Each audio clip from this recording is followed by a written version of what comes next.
Hi, welcome to holistic IAS. This is C Harikrishna. ఏదైనా ఒక క్వశ్చన్ని మనం ఎంసీక్యూ లాంటిది చూసేటప్పుడు అందులో మనకి ఆన్సర్ని తెలుసుకునే క్రమంలో ఆ ఏరియా గురించి బాగా మనకి ఎక్స్ప్లెనేషన్ దొరికితే మన ప్రిపరేషన్ సరైన మార్గంలో మనం ముందుకు తీసుకెళ్తాం. ఈ నేపథ్యంతోనే నేను ఈ క్వశ్చన్ని ఒకటి యూట్యూబ్లో పోస్ట్ చేయడం జరిగింది. ఆ పోస్ట్ చేసిన క్వశ్చన్కి విద్యార్థులు, మన ఫాలోయర్స్, సబ్స్క్రైబర్స్ డిఫరెంట్ ఆన్సర్స్ ఇవ్వడం జరిగింది. అయితే ఏది కరెక్ట్ ఏంటి తెలుసుకునే ప్రక్రియలో మనకు ఏంటంటే ఇలాంటి క్వశ్చన్ తీసుకుంటే దాని గురించి తెలుసుకుంటే మన ప్రిపరేషన్ ఎట్లా ముందుకు తీసుకెళ్ళచ్చు అనేది క్లియర్గా అర్థమవుతుంది మీకు. సో ఇక్కడ భారతదేశంలో సైన్స్ అండ్ టెక్నాలజీ చాలా విస్తారమైనటువంటి వ్యవస్థను మనం ఏర్పాటు చేసుకున్నాం. పరిశోధనా కేంద్రాలు కేంద్ర ప్రభుత్వాలు ఉన్నాయి, వివిధ మంత్రిత్వ శాఖల ఆధ్వర్యంలో వివిధ రకాల పరిశోధన సంస్థలు ఉన్నాయి, అందులో కొన్ని స్వయం ప్రతిపత్తి గల సంస్థలు ఉంటాయి. అదేవిధంగా మనకి ఇంకా వ్యాస్ట్ యూనివర్సిటీ సిస్టమ్ కూడా ఉంది మనకు, అంతే కదండి. విశ్వవిద్యాలయాలు, వాటిలో పరిశోధన, ప్రైవేట్ రంగంలో కూడా రీసెర్చ్ అండ్ డెవలప్మెంట్ యాక్టివిటీస్ జరుగుతూ ఉంటాయి. అయితే ఈ ఎస్ఎన్టీ ఆర్గనైజేషన్ నుంచి మనం క్వశ్చన్ ఎక్స్పెక్ట్ చేయొచ్చు. ఎందుకంటే సివిల్ సర్వీసెస్ ప్రిలిమ్స్లో కానీ అలానే మెయిన్స్ ఎగ్జామ్లో కూడా మీకు భారతదేశ ఎస్ఎన్టీ రంగం ఏదైతే ఉందో అది ఎలా అభివృద్ధి చెందుతోంది, ఏమేమి విజయాలు సాధిస్తున్నారు అనేది ఒక కోణం. గ్రూప్ 2లో, గ్రూప్ 1లో మీకు ఈ ఏరియా మీద క్వశ్చన్స్ వస్తాయి. సో ఆబ్వియస్గా వస్తాయి. ఇక్కడ నేను ఒక ఎంసీక్యూ తీసుకున్నాను అనమాట. ఓకే, ఇంకొక విషయం చూడండి, ఇదే వీడియోని మొత్తం ఇంగ్లీష్లో మీరు వినాలనుకుంటే మాత్రం మీకు సపరేట్గా ఒక ఛానల్, యూట్యూబ్ ఛానల్ ఇంగ్లీష్లో ఉంది. సో దానికి సంబంధించినటువంటి లింక్ నేను డిస్క్రిప్షన్లో ఇచ్చాను, అది చూడండి. ప్లస్ ఇలాంటి క్వశ్చన్స్ అనేకం మీకు కావాలనుకుంటే, సో మీకు ఇంకా ఒక క్లారిటీ రావాలి, ప్రిపరేషన్ మీద ఒక గైడెన్స్ కావాలి రెగ్యులర్గా అంటే, సో డెఫినెట్లీ ఈ ఛానల్ని మీరు సబ్స్క్రైబ్ చేసుకోండి, ఫాలో అవ్వండి, సో షేర్ కూడా చేయండి. అయితే ఇక క్వశ్చన్కి వచ్చేద్దాం. యాక్చువల్గా ఈ క్వశ్చన్ నేను వాట్సాప్ ఛానల్లో కూడా పోస్ట్ చేశాను, ఒకటి వాట్సాప్ ఛానల్లో, అది మీకు లింక్ కూడా పెట్టాను, అది కూడా చూడండి. క్వశ్చన్కి వచ్చేద్దాం. సో ఈ క్రింది వాటిలో అంటే నేను 4 రీసెర్చ్ ఇన్స్టిట్యూషన్స్ లాంటివి ఇచ్చాను. అయితే వీటిలో ఏది మిగతా 3కి సంబంధం లేదు. Which one among the following is not related to 3. First ఏం ఉంది చెప్పండి, అక్కడ జెంటిక్ ఇంజనీరింగ్ అప్రైజల్ కమిటీ అని ఉంది, జెంటిక్ ఇంజనీరింగ్ అప్రైజల్ కమిటీ. రెండవది ఏముంది, biotechnology research and innovation council అని ఉంది, బ్రిక్.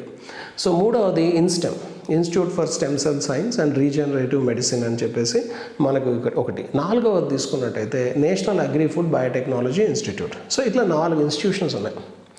ఇందులో ఏది ఒకటి మిగతా 3కి సంబంధం లేదు అని అడిగాను. సో చూస్తే అన్ని బయోటెక్నాలజీ రంగానికి సంబంధించినటువంటి పరిశోధన చేసేవి కానీ మనకు కనిపిస్తున్నాయి. అయితే ఏ విధంగా అంటే ఆర్గనైజేషనల్ స్ట్రక్చర్ బేసిస్ మీద తీసుకుంటే ఒకటి మిగతా 3కి సంబంధం లేదనేది ఇక్కడ తెలియాలి మనకి. అయితే ఒక పాయింట్ ఇక్కడ ఒకటి నేర్చుకోండి, ఏంటంటే ఇప్పుడు డిపార్ట్మెంట్ ఆఫ్ బయోటెక్నాలజీ అని మనకు ఒకటి ఉంది, డీబీటీ. ఈ డిపార్ట్మెంట్ ఆఫ్ బయోటెక్నాలజీ కేంద్ర విభాగం ఉంది చూడండి. అందులో మనకు స్వయం ప్రతిపత్తి గల సంస్థలు మనకు కనిపిస్తాయి. అయితే వీటన్నిటిని ఒకే గొడుగు కింద తీసుకురావాలి, గవర్నెన్స్ రీత్యా ఒకే గొడుగు కింద తీసుకొస్తే హేతుబద్ధం చేసినట్టుంటుంది పరిశోధనని ఆ ఉద్దేశంతో ఏం చేసిందంటే కేంద్ర ప్రభుత్వం వీటన్నిటిని కిందకు తీసుకురావాలంది. ముఖ్యంగా కేంద్ర ఆర్థిక మంత్రిత్వ శాఖ ఆధ్వర్యంలోని డిపార్ట్మెంట్ ఆఫ్ ఎక్స్పెండిచర్ సూచన మేరకు డీబీటీ అంటే డిపార్ట్మెంట్ ఆఫ్ బయోటెక్నాలజీ ఏం చేసింది, biotechnology research and innovation council అనే ఒక అటానమస్ సొసైటీని ఏర్పాటు చేసింది, ఒక స్వయం ప్రతిపత్తి గల సంఘం. అందులోకి ఏం తీసుకొచ్చిందంటే ఈ తన డీబీటీ కింద ఉన్న 13 అటానమస్ ఇన్స్టిట్యూషన్స్ని ఒకే తాటికి తీసుకొచ్చింది. అర్థమవుతుంది, ఒకే తాటిన తీసుకురావడం జరిగింది. సో అయితే అక్కడ బ్రిక్ అనేది దాని సెక్రటేరియట్ ఢిల్లీలో ఉంటుంది, న్యూఢిల్లీలో. సో అది ఒక అటానమస్ సొసైటీ, డీబీటీ ఆధ్వర్యంలో ఒక అటానమస్ సొసైటీ. దాని ఆధ్వర్యంలో మీకు ఏంటంటే 13 అటానమస్ ఇన్స్టిట్యూషన్స్ ఉంటాయి. అందులో 2 ఈ 4గిట్లో ఉన్నాయి. అంటే రెండవది ఒక అటానమస్ సొసైటీ, దాని క్రింద మీకు 2 సంస్థలు ఈ 4గిట్లో ఉన్నాయి, ఒకటి లేదు. సో తద్వారా ఆ రెండు ఏంటి అన్నప్పుడు ఫస్ట్ ఆఫ్ ఆల్ మీకు పేర్లు వినే ఉంటారు మీరు.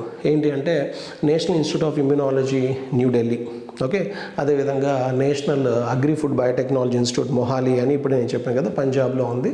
అదేవిధంగా మనకు హైదరాబాద్లో కూడా మీరు CDFD, centre for DNA fingerprinting diagnostics, అదేవిధంగా national institute of animal biotechnology అని హైదరాబాద్లో ఉంది. అట్లా మీకు భువనేశ్వర్లో ఇన్స్టిట్యూట్ ఆఫ్ లైఫ్ సైన్సెస్ ఒకటి ఉంది. ఇట్లా మనం చెప్పుకుంటూ పోతే 13 మనకి సంస్థలు, అటానమస్ ఇన్స్టిట్యూషన్స్ ఇక్కడ మీరు చూడొచ్చు. ఈ 13 ఏవైతే ఉన్నాయో సో వీటిని ఫరీదాబాద్లో ఒకటి ఉంది, ఇది translational health science and technology institute అని. ఇట్లా ఈ 13 సంస్థలు బ్రిక్ ఆధ్వర్యంలోకి వచ్చాయి. ఓకే, బ్రిక్ ఆధ్వర్యంలోకి వచ్చాయి అంటే ఏంటి, మన క్వశ్చన్లో 3rd and 4th ఆప్షన్ ఇన్స్టెమ్, అలానే ఇంకొకటి లాస్ట్లో NABI, national agri food biotechnology institute. InStem ఏం చేస్తుంది, పేరులోనే అర్థం ఉంది కదండి, institute for stem cell science and ఏంటి రీజనరేటివ్ మెడిసిన్. మూల కణాల ఆధారంగా శరీరంలో దెబ్బతిన్న క్షీణించిన అవయవాలను పునర్నిర్మించేటువంటి అభివృద్ధి చేసేటువంటి మరి మెడిసిన్ యొక్క విభాగమే రీజనరేటివ్ మెడిసిన్. ఇందులో మూల కణాలు చాలా కీలక పాత్ర వహిస్తాయి. నాడీ క్షీణత, తర్వాత గుండె జబ్బులు, మొదటి రకం మధుమేహంలో, ఇలా చాలా వాటికి రీసెర్చ్ స్టెమ్ సెల్స్ ద్వారా చికిత్స, ఇప్పటికే ఈ చికిత్సను అభివృద్ధి చేశారు దేశంలో.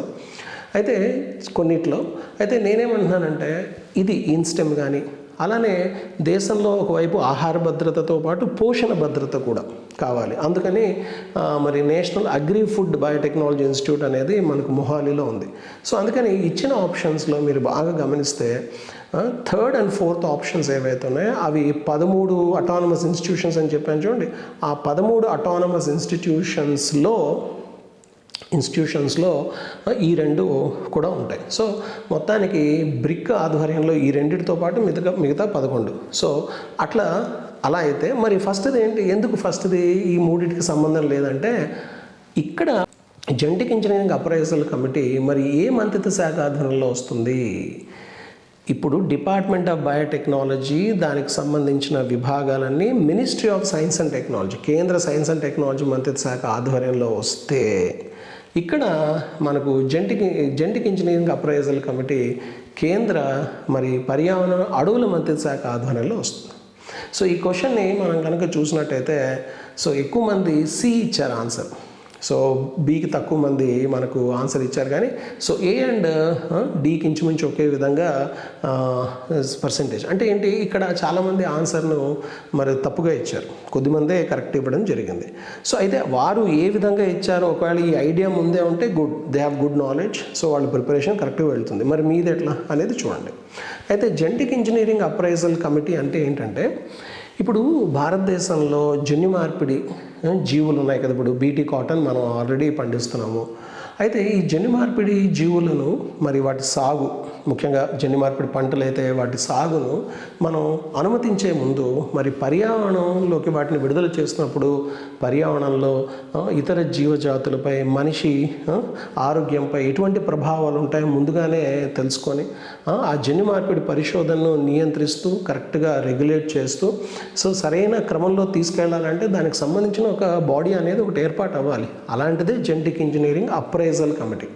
అయితే దాన్ని ఫస్ట్ అప్రూవల్ కమిటీ అని కూడా అన్నారు, జెనెటిక్ ఇంజనీరింగ్ అప్రూవల్ కమిటీ అని. అయితే బీటీ వంకాయ వివాదం నేపథ్యంలో దాని పేరు అప్రైజల్, అంటే తుది నిర్ణయం తీసుకునేది, అనుమతి ఇచ్చేది ఇది కాదు, ఇది కేవలం అంచనా ఎవాల్యుయేట్ చేసి మరి మంత్రిత్వ శాఖకు సలహా ఇస్తుంది విడుదల చేయాలా లేదా అనేది. అలా మీనింగ్ వచ్చే విధంగా జెనెటిక్ ఇంజనీరింగ్ అప్రైజల్ కమిటీగా దీనికి పేరు ఇచ్చారు. అంటే దీని అర్థం ఏంటి, ఓవరాల్గా ఇక్కడ మీకు ఈ మొత్తం క్వశ్చన్కి ఆన్సర్ ఏ అనమాట. అంటే first genetic engineering appraisal committee కేంద్ర పర్యావరణ అడవుల మంత్రిత్వ శాఖ ఆధ్వర్యంలో వస్తుంది. మిగతా 3 కూడా డిపార్ట్మెంట్ ఆఫ్ బయోటెక్నాలజీ, దానిపైన ఉన్నటువంటి కేంద్ర సైన్స్ అండ్ టెక్నాలజీ మంత్రిత్వ శాఖ ఆధ్వర్యంలో వస్తుంది. ఇట్లా ఆర్గనైజేషన్ బేస్డ్ ప్రిపరేషన్ కూడా మీకు కావాలి. భారతదేశం ఎస్ఎన్టీ ఆర్గనైజేషన్ చాలా విస్తారమైనది నేను మీకు చెప్పాను అనమాట. సో దాన్ని బేస్ చేసుకుని మరి మీరు చూసేటప్పుడు చూడండి, ఇలాంటి క్వశ్చన్స్ మరిన్ని మీకు కావాలంటే డెఫినెట్లీ మీరు చేయొచ్చు. ఈ యూట్యూబ్ ఛానల్ సబ్స్క్రైబ్ చేసుకోండి, వాట్సాప్ ఛానల్ సబ్స్క్రైబ్ చేసుకోండి.